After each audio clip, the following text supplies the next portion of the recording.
This is my phone, an LG G7 ThinQ that I bought over 3 years ago on a Black Friday sale.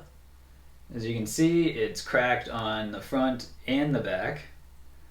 You can even see the LG logo here. RIP to LG's phone department. And I just haven't felt the need to replace this. It's done fine. Before this, I was using a Samsung Galaxy S3, and before that, I was just using whatever Android phone I could get from my phone provider. All the way back until flip phones were the coolest thing you could have at school. Basically, what I'm saying is I've been using Android my whole phone life. But that could all change today because I have a iPhone 6s that I'm just curious enough to try. But first, I need to set it up. Alright, so I had to change my camera, so hopefully everything still looks good, but here it is, the iPhone 6s. Now, it is in incredible condition for how old it is. There's almost no scratches on the screen or on the back. There's a little bit of like gunk around the camera lens, but that's it. It looks incredible. So one question might be, why do I have a 6S and not something newer? And the reason is because this is my girlfriend's old phone. She upgraded to an iPhone 11 a few years back, and she has just had this sitting in a shelf for a while. And I thought this could be a really fun opportunity for me to try iOS, to try an iPhone. Now, this is the oldest device still supported by Apple. It still gets the iOS 15 updates, but it is missing some of the newer features only available on the newer devices. But it should give me the mostly complete iOS experience, and I thought this would be a really interesting opportunity for me to try it. Now, I need to reset it, and I probably need to update it because it's been sitting in a shelf for so long, but I'll get started on that and I'll check in with you if anything comes up. Alright, here I am at the startup screen, so I'll go ahead and go through this and I'll let you know how it goes. It shouldn't be too hard for an intro screen, but let's see what happens. Alright, so I'm at the part where you decide your how to transfer data, and I've actually decided, while there is an app to transfer data from an Android, I'm going to try and just go straight no data transferred completely from zero. So I hope I don't regret that move, but I need to make an Apple ID. Alright, I'll be right back. Here's one thing I really like. This might be on Android now, but it wasn't when I bought my old phone. And that is a sort of system-based light mode or dark mode setting. Now, I like dark mode, so I'll switch over, but I just thought this was interesting and wanted to bring up. So almost through. Should be any moment now. Alright, so I have done the setup. I am through to the home screen.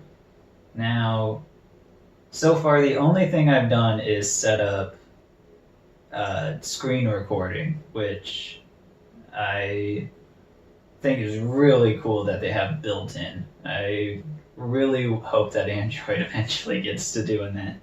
But I put in screen recording so that I can show you guys my screen. And I'll go ahead and start that now. And I think it's going. Is it going? Yes. Yes. Okay.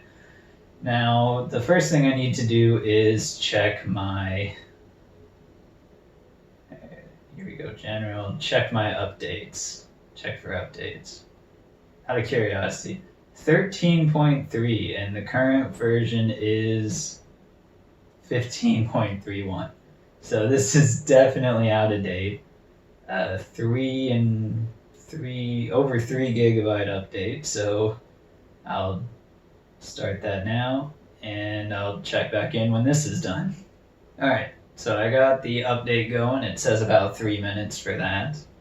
Now, I just wanted to say that I think it is incredible that this device is still updated. This came out in 2015. My LG came out in 2018. It got one update from Android 8 to Android 9, I believe. And that even took, I think, a year. I think it took over a year for that update to come. And the devices are about the same price, so for this device to still be getting updates is incredible.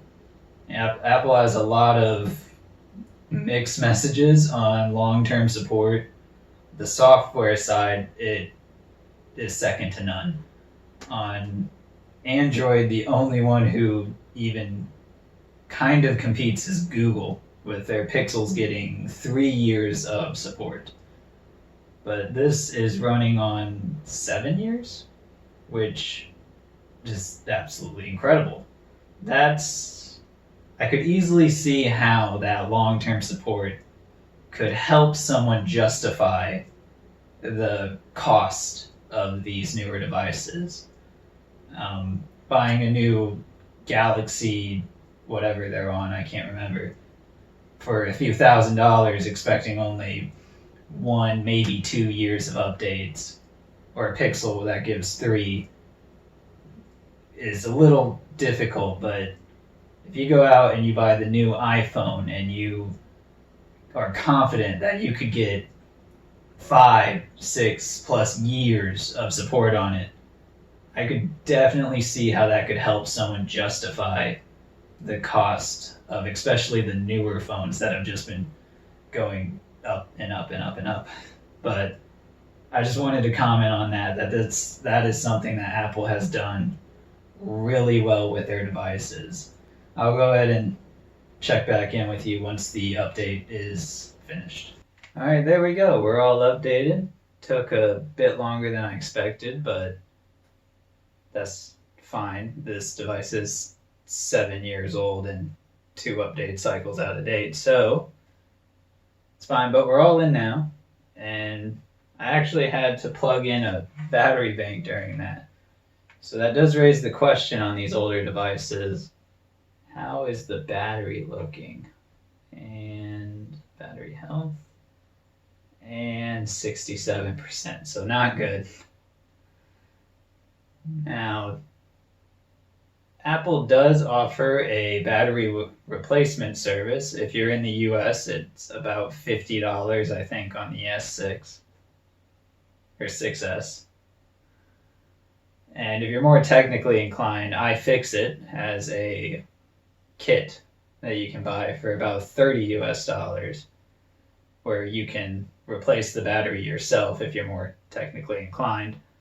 However, we don't have iFixit in Japan, and I don't plan on getting the battery changed at least yet.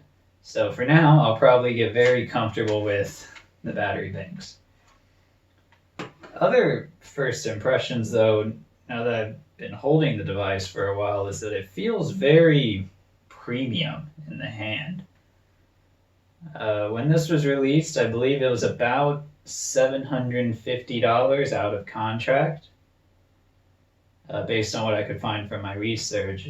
And the surprising thing about that was that my LG, my old phone, was also $750 outside of contract.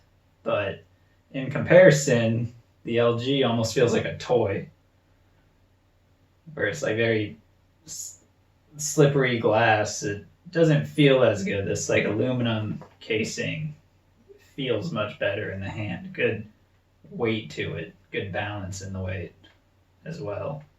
Now, with regards to data migration, I did mention earlier that Android does have a Move to iOS app made by Apple. However, it's not reviewed very well, and also with that maximum battery charge, I don't want to put more data on the device than I need to. So my plan was to just download the data I need as I go, and hopefully with that I'll cut out any extra bloat that might be on my normal device and hopefully get a little bit of more juice out of that battery. But at 67%, I'm not too hopeful. Now, this is my first real experience with iOS. Besides at work, they started using iPads, and I've only used that iPad at work, so I don't really know much about it in terms of day to day. I've just learned how to do what I need to do on the device. So I do expect some challenges switching over. There are a few apps that I use on Android that I don't think are on iOS as cleanly, but I'll learn about that more as we go. Hey everyone, Future Taylor here, and I just have to make a quick interjection, though I guess technically from your perspective I'm also in the past. So, wait, how does that work? Okay, so what shorter hair me didn't realize was that this would actually be much more complicated to set up than I had originally thought. There were two problems. The first one was actually something that I saw a long time ago about buying older iPhones, but I didn't think would apply. And that was that this device was still SIM card locked to its original carrier.